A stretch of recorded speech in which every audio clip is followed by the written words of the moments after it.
Reading of confidential SCP files by Agent J357, October 21st, 1947.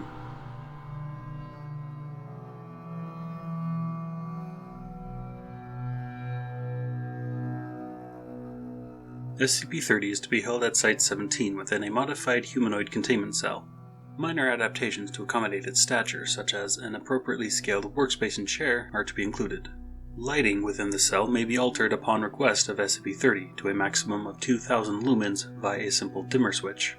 Should the need to render SCP-30 inert arise, staff may extinguish the lighting from the exterior switch and draw blackout curtains as necessary. Standard night vision equipment is available for observation of SCP-30 in its inert state. SCP-30 may request materials for personal research every 90 days. All previously requested materials are to be collected and destroyed prior to delivery of new materials.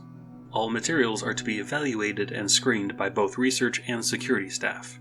SCP-30 is to be denied access to any modern scientific journals or texts, and fiction is to be restricted to works produced no later than 1623 Common Era to preserve the integrity of its innate knowledge. Staff wishing to consult with SCP-30 in writing are to place a formal request, document number 30-RS/B, with the supervising researcher on duty. All correspondence is to be retained. Staff wishing to consult with SCP-30 in person are to submit a formal request to Site Management, documents 30-RP/A and 17-30/A, at least 30 days prior to the preferred consultation date. All consultations are to be recorded and retained. Senior research staff may request SCP-30 be temporarily removed from its containment site for a maximum of 1 hour to provide observational insight into non-restricted materials or events within Site-17. Under no circumstances is SCP-30 to leave the confines of Site-17. Requests must be presented in person to Site Management and security staff at least 30 days prior to their preferred observational release date. All observational release dates are to be recorded and retained. SCP-30 has been equipped with a tracking device, Inventory Control Code number 30-17-1, so its location within Site-17 may be determined precisely at any time. SCP-30 appears as a hairless, genderless, gray-toned human, 71 centimeters or 28 inches in height, and weighing 12.70 kilograms, or 2 British stone in antiquated measure. Its solid blue eyes lack discernible irises or pupils and resemble small-cut sapphires. SCP-30 possesses an androgynous voice with a pronounced English accent not currently identifiable as specific to any modern region. It is able to converse, read, and write in ancient Greek, Latin, Italian, English, Spanish, and Portuguese, as well as 2 additional languages that have not yet been identified, despite SCP-30's insistence that they should be, quote, common knowledge. SCP-30 has also demonstrated knowledge of physics, chemistry, astronomy, mathematics, and horticulture, roughly equivalent to that of a 17th century Common Era academic.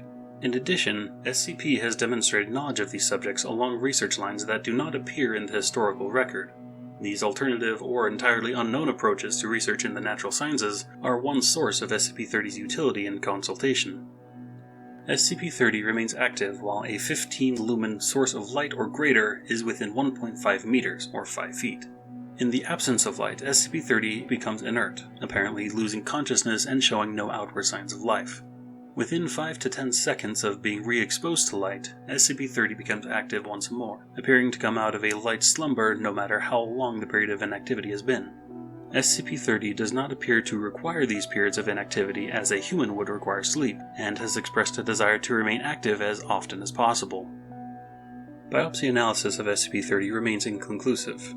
While clays native to the English counties of Kent, Surrey, and Greater London make up the majority of its structure, traces of mandrake, lye, mercury, and human blood have been found in each sample taken. SCP-30 has expressed that a full exploratory surgery to determine its workings would potentially end its existence. Samples removed from SCP-30 do not regenerate, and sampling is currently discontinued to preserve its integrity. Although SCP-30 can be damaged, it does not appear to feel pain, and will simply remold any portion of its anatomy that experiences deformation. Notably, SCP-30 cannot be molded directly by human hands, though any number of tools may be used to alter its surface. SCP-30 does not respirate, requires no sustenance, and produces no waste, although it does infrequently request a bath. SCP-30 refers to itself as Aerial and regularly requests that staff do the same. Questions regarding how SCP-30 was created and by whom are routinely answered with the seemingly rote statement, "I've been asked to forget that bit of information. Terribly sorry." SCP-30 delivers this response in the same tone and cadence every time any question regarding its origins or creator are presented.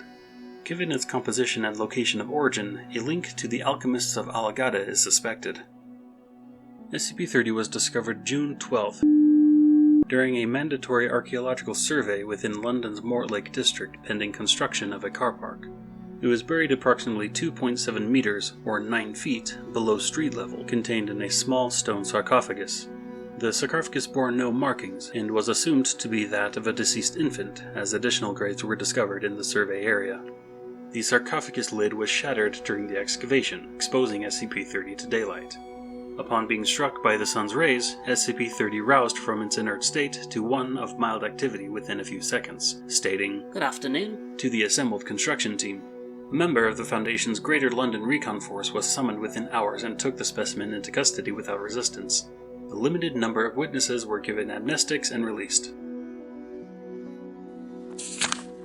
September 14th. Tracking system installed for SCP-30. December 21st.